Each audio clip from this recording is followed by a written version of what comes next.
Hoy estamos con Marcelo Espinel del Observatorio Legislativo. Marcelo, qué gusto tenerte aquí. Qué gusto, María Sol. Para mí es también un placer poder estar acá y poder saludar a tu distinguida audiencia.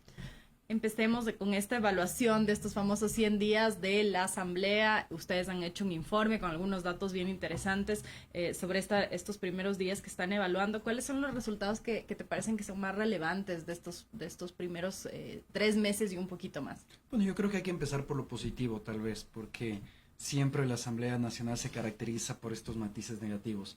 Lo positivo es que al menos vimos una Asamblea Nacional que un mes antes del plazo establecido en la ley presentó ya una agenda legislativa, una agenda que al parecer es de consenso entre las distintas bancadas y que hasta el momento tres leyes correspondientes de esta agenda han sido aprobadas. La Asamblea ha aprobado un total de 5 leyes hasta el día de hoy.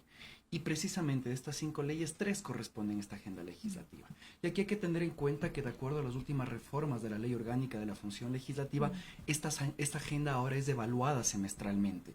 Entonces ahora Dentro de la propia Asamblea. Exactamente. Entonces ahora podemos ponerle el ojo a la Asamblea Nacional al respecto de que se cumpla con una planificación legislativa y ya no tengamos una Asamblea como la anterior, que solo legislaba por coyunturas. Desde ese punto de vista, ¿cómo han funcionado estas famosas alianzas? Al inicio del periodo legislativo hubo esta ruptura de este famoso acuerdo que en teoría debía permitir gobernabilidad entre UNES del Partido Social Cristiano y Creo. Sin embargo, algo pasó en el interín y han dado algunas explicaciones dos de los tres líderes políticos de esas organizaciones. ¿Cómo ves ya con esta agenda y en la práctica qué tanto ha funcionado esta alianza que el propio Pachacutic dijo que era coyuntural para desbloquear autoridades, no era una alianza ni programática ni permanente? ¿Cómo has visto esta capacidad de Creo de moverse dentro de la Asamblea versus las otras bancadas? Bueno, yo creo que hay varios matices. La primera, yo creo que se está cumpliendo lo que dijo Salvador Quispe, que precisamente el acuerdo inicial únicamente era para designar autoridades, no para temas legislativos programáticos.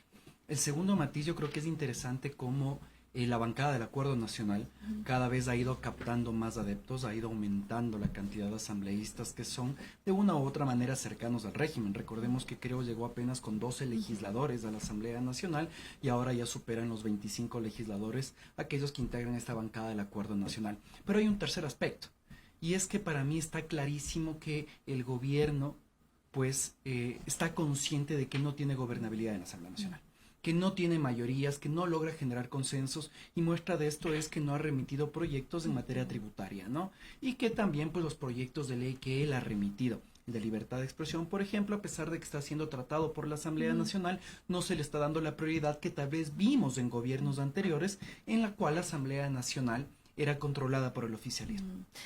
Pero desde ese punto de vista, ¿resulta positivo o es un desafío más para el Ejecutivo en alianza ya pensando también a nivel de partido, ¿no? Como Creo en la Asamblea? Yo creo que es un desafío, y es un desafío bien grande. Cualquier congreso, cualquier función legislativa debe tener la capacidad de generar consensos. No siempre una función legislativa va a estar integrada en su mayoría por representantes del oficialismo. Pero ¿cuál es el desafío? En nuestro país tiene un matiz distinto, y es que la generación de consensos se lo haga de forma transparente. Los ecuatorianos ya no queremos una Asamblea Nacional que se caracterice por el reparto de hospitales, el reparto de cargos públicos o de carnets de salud, sino que necesitamos una Asamblea Nacional en la cual el Ejecutivo trate de generar consensos con otras agrupaciones políticas, pero de forma transparente y pues apegado a la ley.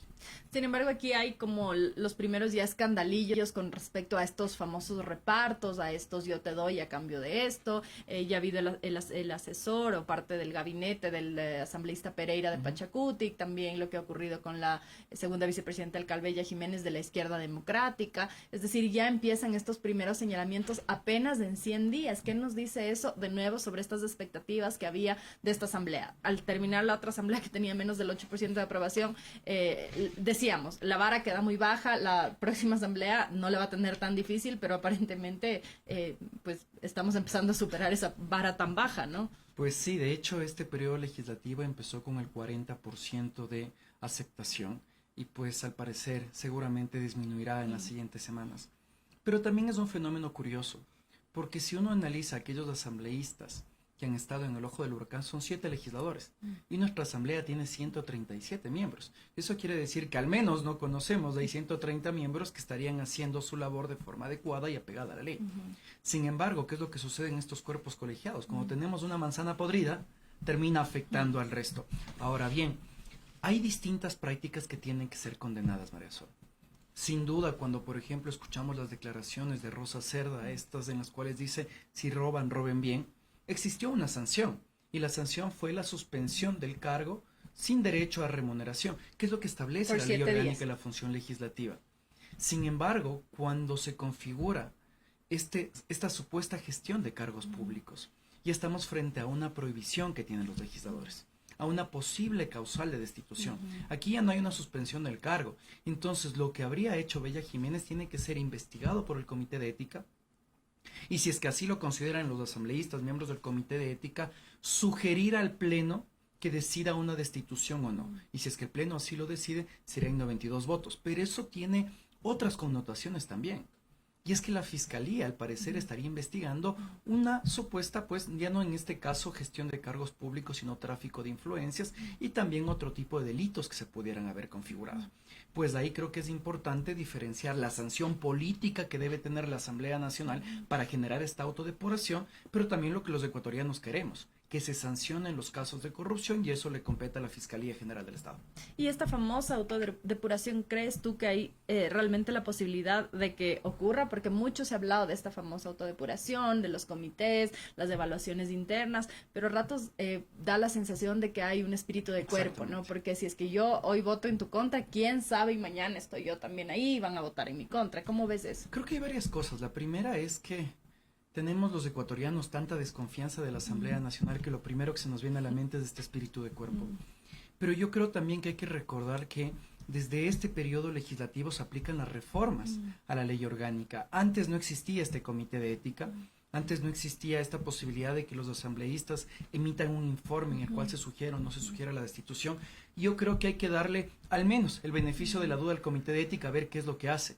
El trámite pues se lo está realizando con celeridad de lo que hemos visto, y veamos qué es lo que sugiere el comité de ética. Pero también hay otro aspecto, lo que tú bien comentas de este espíritu de cuerpo, y tú votaste en mi contra, ahora yo voy a votar en tu contra, etcétera, etcétera. Es lo que estamos viendo tal vez frente a esta denuncia que presenta el asambleísta Ricardo Vanegas en contra de Fernando Villavicencio, por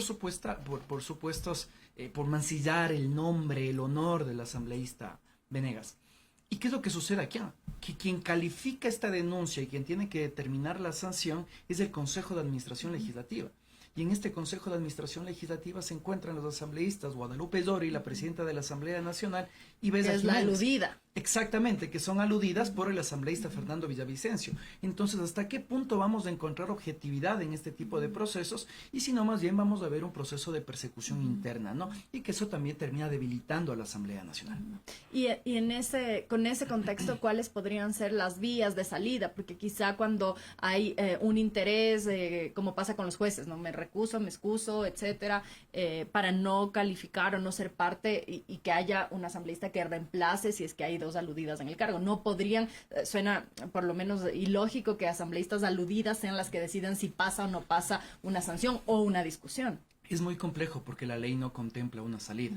No existen suplentes dentro del Consejo de Administración Legislativa. Ahora bien, si es que, por ejemplo, estos dos asambleístas, por tratar de manejar de mejor manera la imagen de la Asamblea Nacional, decidieran excusarse de esta sesión, el Consejo de Administración Legislativa con 5 miembros tranquilamente podría tomar decisiones. Pero depende de su voluntad. Exactamente, entonces ya estamos hablando más de un plano político que jurídico.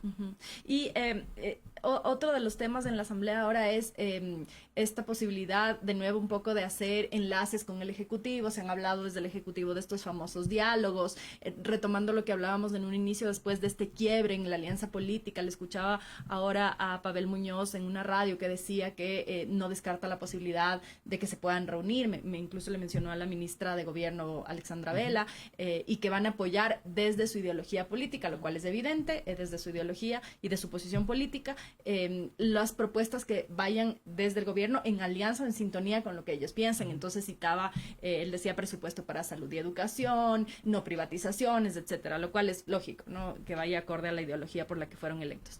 Desde ese punto de vista, ¿ves posible que haya nuevas alianzas, nuevos pactos, nuevas posibilidades de diálogo entre organizaciones políticas que pueden parecer o tienen ideologías disonantes?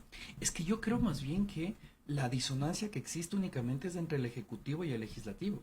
Recordemos que hay más de 100 legisladores que fueron electos y que sus partidos políticos, sus organizaciones políticas responden de la centro izquierda a la izquierda.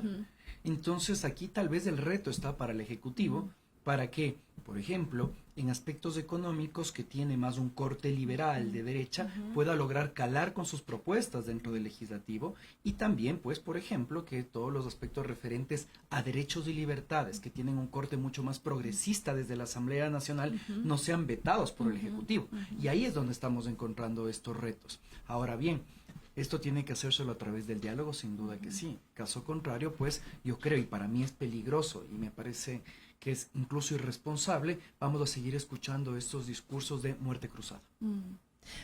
Otra de las asuntos que llama la atención antes de regresar a lo de la muerte cruzada es estos asambleístas, y tú tenías una discusión en Twitter con el asambleísta Torres, que finalmente te bloqueó del Partido Social Cristiano. No, ya me desbloqueó. Ya. Ya creo que ya le pasó y me desbloqueó. No sé con qué intenciones, pero ya me desbloqueó. Pero era justamente por que ustedes contabilizaban los asambleístas que asisten a las votaciones, los que las ausencias, etcétera, a través del Observatorio Legislativo, y una de las observaciones que tú hacías era justamente esta, de que están presentes al momento de contabilizar si los asambleístas están allí para saber el quórum, y al momento de votar desaparecen, no están, etcétera. ¿Qué nos dice eso también sobre las responsabilidades políticas que están asumiendo los asambleístas? Un asambleísta puede votar a favor, en contra, abstenerse o incluso retirarse en una votación. Pero el punto es que los asambleístas deben rendirnos cuentas a los ciudadanos. Si es que un asambleísta durante la campaña me ofreció votar a favor o en contra de tal tema, y el momento en el cual él tiene que plasmar su voto, que es la máxima representación del ciudadano, de la voluntad ciudadana en el Parlamento, él lo hace en contra de lo que me ofreció en campaña, tiene que rendirme cuentas de aquello. Y más aún, María Sol, si es que un asambleísta está presente en la sesión y decide no votar, tiene que darme las razones, porque incluso el no votar es una posición política. El otro día hablaba con un asambleísta del Partido Social Cristiano y me decía, Marcelo, yo tengo 4 ausencias. Me dice, pero esas 4 ausencias responden al proceso de elección de autoridades en la Asamblea Nacional. Y tú recordarás que como se rompió el pacto entre el PSC y el gobierno, nosotros decidimos retirarnos de esa votación porque no queríamos avalarla. Le dije, perfecto, es completamente aceptable, pero eso en lugar de explicarme a mí, deberías explicarle a tus votantes. Pero ¿qué sucede cuando encontramos asambleístas como Guadalupe Doria, como César Ron, como Esteban Torres, que dentro de 107 votaciones realizadas han faltado a más de 25 votaciones?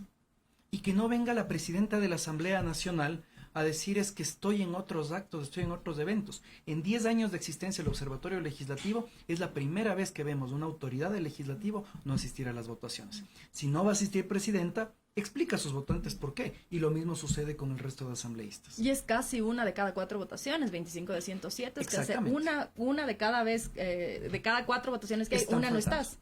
Y si es que no quieren asistir, tienen 2 opciones. Como digo, den explicaciones a sus votantes de por qué no asisten o deleguen a su suplente. Pero ¿qué es lo que sucede? Cuando un asambleísta delega a su suplente, tiene que excusarse de la participación en la sesión y parte de su sueldo va para ese suplente. ¿Acaso nos está interesando más el sueldo que cumplir con el mandato que nos ha otorgado a los ciudadanos? Y también quizá, Marcelo, ahí hay un asunto de doble vía, que es este de información y transparencia hacia los ciudadanos, que no necesariamente todos van a saber esta explicación que tú dices te daba este asambleísta.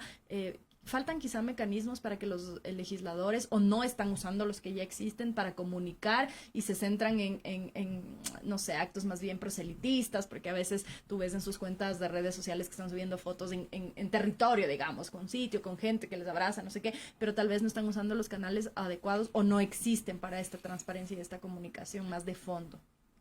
En este periodo legislativo yo he llegado a una conclusión. La mala imagen de los asambleístas no es culpa de la labor individual de cada uno de ellos, es culpa de la institución. En el periodo legislativo anterior se reformó la Ley Orgánica de la Función Legislativa y en el artículo 157 se estableció la implementación de un modelo de parlamento abierto.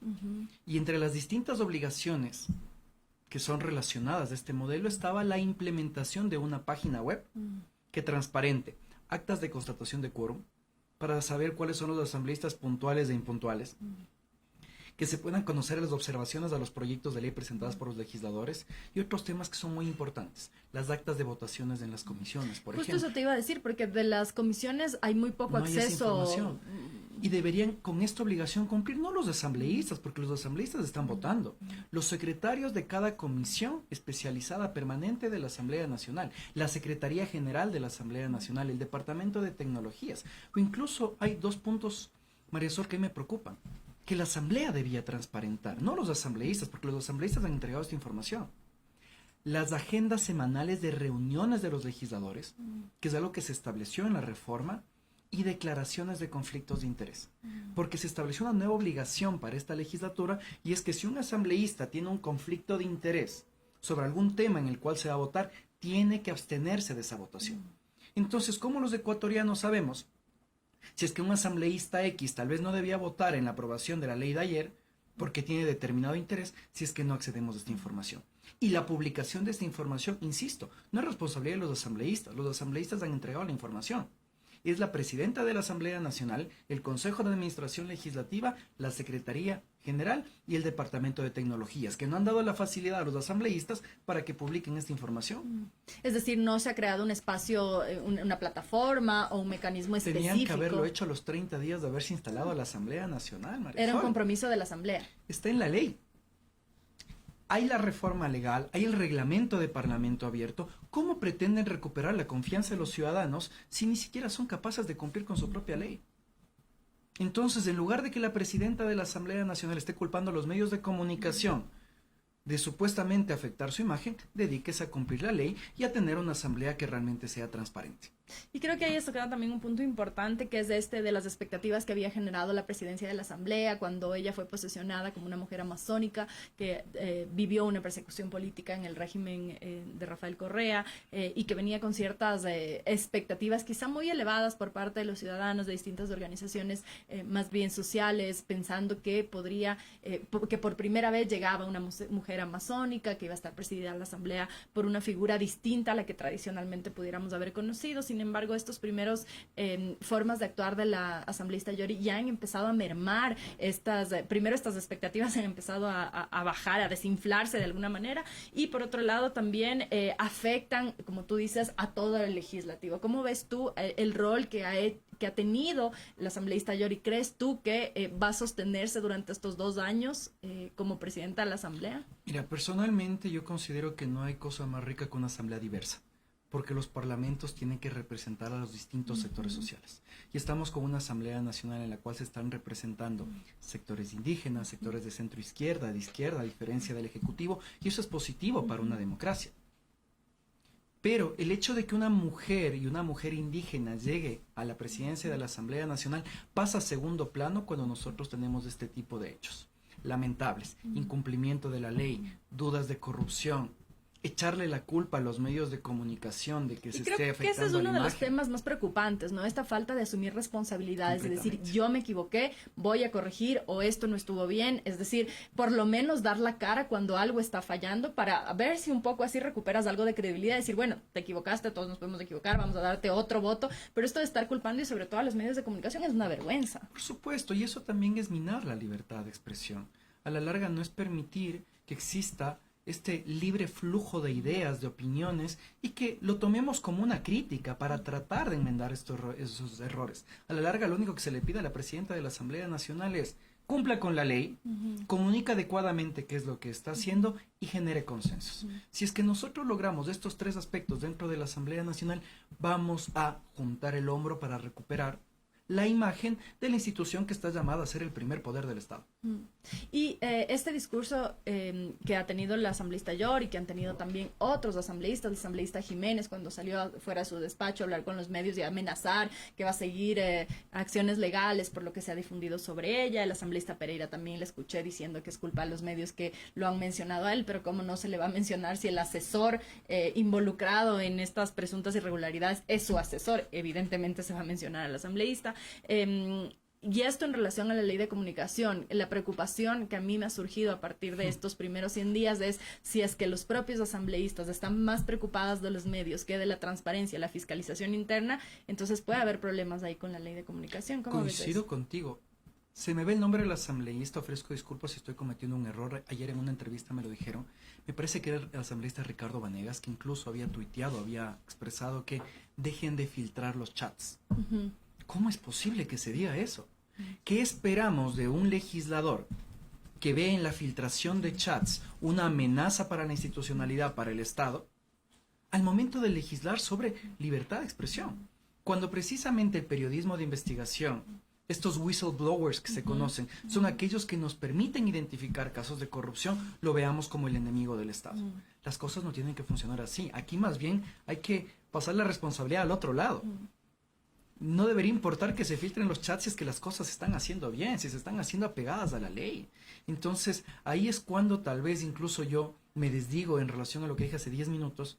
En teoría teníamos una asamblea de corte progresista en materia de derechos que deberían ser aquellos que precisamente respeten los derechos y libertades individuales, no aquellos que los estén atacando. Y tiene un poco, me preocupa que lo que les preocupe a ellos sea que se informe más que el acto irregular que puede estar detrás, porque incluso el asambleísta Venegas decía que va a ir a la fiscalía, o que, a ver, el pedido de información era para que la fiscalía confirme que no hay pinchazos en los teléfonos de los asambleístas, lo cual además es absolutamente absurdo, porque los chats son tomas de pantalla, son fotos de la pantalla, no se necesita hacer un as en inteligencia nacional para poder hacer un screenshot de un celular y transmitir una conversación. Entonces, lo que se está filtrando por ahí más bien es este tufo de incomodidad, de que sean ellos fiscalizados u observados por la ciudadanía, y entonces está totalmente tergiversado el rol de la asamblea. Y déjame decirte que el asambleísta Vanegas, cuando nosotros estábamos haciendo los breves perfiles de los asambleístas nacionales, no nos quiso decir de qué partido político había sido diputado en los años 90. Y cuando la reportera le preguntó que de cuál era, le dijo que prefería olvidarse de eso. Y aunque le insistimos por teléfono, nunca nos quiso decir de qué partido político era. Entonces ahora me acuerdo de este detalle cuando veo que su preocupación está en ocultar, no sé, desde su pasado político, lo cual ya me preocupa, porque si tú tienes un pasado, pues ese es tu pasado y no hay mucho que hacer al respecto. Hasta ahora los esqueletos que pues, puede tener él o cualquier otro asambleísta dentro de la asamblea. Yo no sé qué pasa por la cabeza de los políticos cuando creen que ocultar información es la mejor estrategia. Cuando a un individuo le ocultan algo, lo que hace que es sospechar más. Y es una mala estrategia que tienen los legisladores. Esta estrategia de ponerse a la defensiva, de decir, sí, vamos a ver si nos están pinchando o no los celulares, termina nuevamente afectando a la imagen, ojo, ya no solo del asambleísta, sino de toda la Asamblea Nacional. Nosotros dentro del Observatorio Legislativo siempre decíamos, necesitamos asambleístas transparentes. Que sepamos a quiénes responden, en qué organización política han militado, cuáles son los intereses que ellos defienden. Pero si es que esto no existe, difícilmente vamos a recuperar la imagen de la Asamblea Nacional. Entonces veamos cómo tal vez ahí hay que generar este equilibrio. Ojalá la Asamblea Nacional institucionalmente cumpla con la ley, pero también al menos legisladores que de forma individual decidan transparentar las cosas. Por ejemplo, el otro día yo veía cómo la asambleísta Ana Belén Cordero decidió publicar en sus redes sociales quién era su equipo de trabajo. Precisamente, ojo, cumpliendo con la ley, porque la ley obliga a transparentar el perfil y la trayectoria del asambleísta y su equipo de trabajo. Ya que la Asamblea Nacional no ha dado las facilidades para publicar eso, la asambleísta Cordero dice, publico en mis redes sociales esta información. Y los ciudadanos podemos saber qué tipo de perfil tienen ellos. Que es un poco lo que hablábamos hace un ratito, esto de utilizar finalmente los canales de comunicación propios, si es que el institucional, bueno, finalmente no tienen necesariamente control sobre eso, pero los propios para cumplir con estos mecanismos que la ley establece. Exactamente, y eso ya depende de la voluntad de cada legislador, si es que quiere transparentar o no. Y los ciudadanos, pues, en el ejercicio de su derecho al control social dirá, mira, me parece bien cómo has integrado tu equipo, me parece mal, te sugiero que hagas esto, y el asambleísta tomará decisiones. Pero esas deben ser las lógicas que deben existir en una democracia, no ocultar la información. Ojalá que este asambleísta Ricardo Vanegas, así como también la asambleísta Guadalupe Llori, cambien de posición, porque así como tú me preguntaste hace un momento, le veo difícil que puedan mantenerse al menos con un alto perfil durante los siguientes 1.360 días que le queda a esta Asamblea Nacional, que es un montón de tiempo. Marcelo, ¿cómo ves tú la posibilidad de muerte cruzada? Que es como un rumorcillo que ha estado alrededor de, justo por esta dificultad quizá de gobernabilidad del Ejecutivo, ¿ves la posibilidad o la fuerza política de que el Ejecutivo, crees tú que tiene esa fuerza política para poder convocar a muerte cruzada? A ver, vamos por dos aspectos, desde lo que creo que es más sencillo. Creo que el Ejecutivo no tiene la fuerza política suficiente y no responde únicamente a la legitimidad que le ha podido otorgar o no el proceso de vacunación, sino que no tiene un partido político con bases.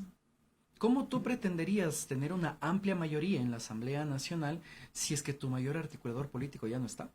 Ya no tienes quien precisamente te logre generar grupos en cada una de las ciudades para que puedan candidatizar a personas afines a la ideología del partido, así como también que sean respetuosos y leales con los principios del partido. Entonces yo lo veo por ese aspecto mucha debilidad al gobierno. Y ahí le podemos dar un guiño incluso a las elecciones seccionales, ¿no? Yo no sé si es que el gobierno está pensando en que ya se vienen las elecciones seccionales. Pareciera a ratos que no hay esta operación política, pensamiento político, porque estuve aquí Ana Belén Cordero y ella hablábamos de la debilidad de los partidos políticos, de las estructuras, y ella decía que ellos sí tienen este think tank, pero más allá de este tanque de pensamiento, parece que no hay bases, es decir, en las ciudades, en los pueblos más pequeños, etcétera, no hay una formación constante de militancia constante que esté pensando en elecciones a futuro, en crecer en nuevos liderazgos, etcétera, ¿o sí? Yo creo que no, y tal vez si nosotros nos retrotraemos unos cuantos años, para mí, los únicos partidos políticos que han logrado sobrevivir, ya sea con nombre o con estructura, han sido la Izquierda Democrática, el Partido Social Cristiano y el Movimiento Popular Democrático, que ahora simplemente ha cambiado de nombre. Pero son partidos políticos con estructura, que han podido mantenerse vigentes todo el tiempo. El resto de partidos políticos, sobre todo aquellos que han llegado a la presidencia, han durado 10 años y han desaparecido. Hoy por hoy tal vez podríamos decir que Fuerza y Compromiso Social algo de estructura mantiene. Pero Alianza País como tal desapareció. Y esa es la lógica que ha sucedido siempre en nuestro país. Pero ¿cuál creo yo que es el segundo reto para una muerte cruzada? Y es que yo siempre he sido enemigo de estos laboratorios democráticos, que cada 10 años tratamos de reinventar el país. Si no es una constituyente, es un consejo transitorio y tratamos de cambiar las reglas del juego. Y no se diga también el hecho, pues, no olvidemos también el hecho de que hemos reformado nuestras leyes electorales en más de 20 ocasiones desde el retorno a la democracia. Siempre tratamos de cambiar las reglas del juego en lugar de jugar con lo que tenemos. Yo sí creo que el gobierno tiene que tratar de apostar a generar gobernabilidad, no a través de la amenaza de la muerte cruzada, a través de este rumor, sino a través de enfocarse en las otras prioridades de la gente. Seguramente ya se va a cumplir con la vacunación, pero se nos viene la reforma educativa, la reforma laboral, pero el riesgo ahí no está justamente ese de que pasado este boom y este subidón, digamos, de energía, como los niños cuando se toman como un montón de azúcar, estás arribísima y de repente al piso, porque, la expectativa mayor era la vacunación, el plan ha sido un éxito, ha funcionado súper bien, etcétera, pero ¿y luego qué? Y quizá ahí se va a evidenciar esta falta de operación política. Ahí yo qué es lo que creo, tiene que constituirse el Ejecutivo como un actor de veto. Y el actor de veto se lo puede lograr a través de la toma de buenas decisiones y buenos procesos de construcción de propuestas normativas o de política pública. Si es que el día de mañana... ¿Tú ves? Exacto, y ese punto voy. Si es que el día de mañana el gobierno sigue manteniendo esta mala comunicación, esta toma de decisiones de espaldas de la ciudadanía y llegando con propuestas a la Asamblea Nacional que no sean de consenso, ten la seguridad que no va a tener la legitimidad suficiente como para poder presionar a la Asamblea Nacional a que se aprueben sus propuestas. Entonces, ese es el llamado de atención al gobierno.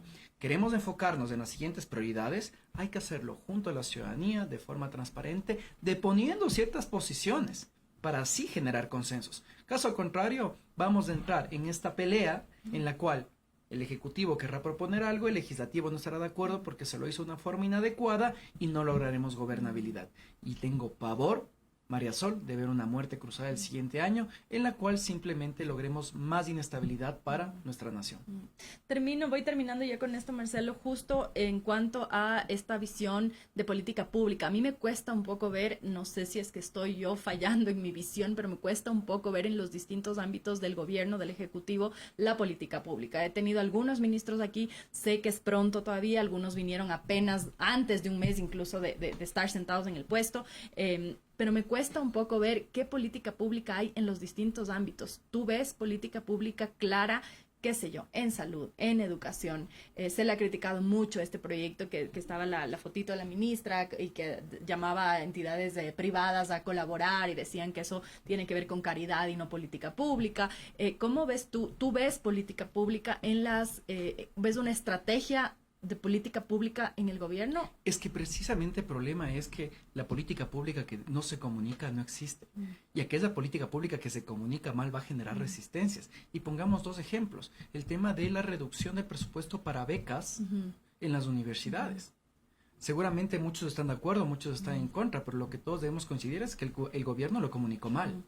Porque en teoría se había aumentado el presupuesto para las universidades, pero lo único que nosotros supimos que fue reducción del presupuesto a becas. Vemos un error de comunicación. Lo que hizo el ministro del Trabajo hace un par de días. Vamos a eliminar las indemnizaciones porque eso termina afectando a los empleadores. Cuando ni siquiera se ha presentado, se está trabajando al parecer en un proyecto de ley. Entonces, esta comunicación que no es uniforme dentro del Ejecutivo, en la cual cada ministro dice lo que considera conveniente, debilita al gobierno. Y a la larga, pues eso termina también afectando a la gestión de lo público, porque el funcionario público, el que no es autoridad, el que no es ministro, no sabe qué hacer. Entonces yo sí veo mucha desorganización en el gobierno y ojalá no sea que se está cumpliendo lo que muchos avisorábamos, que la falta de experiencia en gestión pública y colocar únicamente a los amigos cercanos termine afectando a la gestión de lo público y por ende la garantía de los derechos ciudadanos y el buen uso de los recursos públicos. Y comunicación, Marcelo, cerrando con eso, que hubo ya como varias polémicas por este uso del TikTok, pasar de el bombardeo sistemático de una comunicación de gobierno abrumadora y que tenías en todos lados a no tener nada, es casi un vacío emocional allí, porque no se ha reemplazado, digamos, incluso por, no sé, un informe semanal de, como tenía incluso el propio Moreno, ¿no? Los lunes creo que eran 10 minutos, que hacía un breve informe, no sé. ¿Cómo ves tú esta comunicación política? ¿Está fallando también desde la cabeza, desde la SECOM, estos direccionamientos que, para bien o mal, en el gobierno de Correa había una estrategia de comunicación? Podríamos cuestionarla, pero había una estrategia de estos son los mensajes, estos son los canales, etcétera. ¿Cómo ves tú eso? Dejemos de lado precisamente el tema de tal vez estos aspectos negativos que pudieron existir en la comunicación del gobierno de Correa. Pero a partir de ese modelo de comunicación hubo un antes y un después en Ecuador. Y es precisamente que los ecuatorianos veíamos, sentíamos, pensábamos o creíamos que se estaba haciendo algo. El gobierno de Moreno trató de mantenerlo, como bien dices tú, pero ¿qué sucede ahora? Yo creo que no podemos sacrificar bajo el pretexto de austeridad la comunicación que tiene que hacerse, ya no solo en TikTok, porque ya no estamos buscando votos, sino en canales tradicionales de comunicación para poder llegar a la ciudadanía. Y no solo son los medios de comunicación a través de entrevistas, sino estos espacios informativos. Y más allá de tratar de comprender que esto es parte del posicionamiento comunicacional que debe tener un gobierno, es la obligación que tienen de rendir cuentas. Los ciudadanos tenemos el derecho a conocer qué es lo que hacen o no hacen los gobiernos. Y si es que el gobierno no nos está informando, simplemente está incumpliendo con esta obligación. Falta ahí, falta completamente. Todavía. Muchísimas gracias, Marcelo, qué gusto haber conversado contigo. Siempre bienvenido, esta es tu casa. Muchas gracias y un saludo cordial a todos.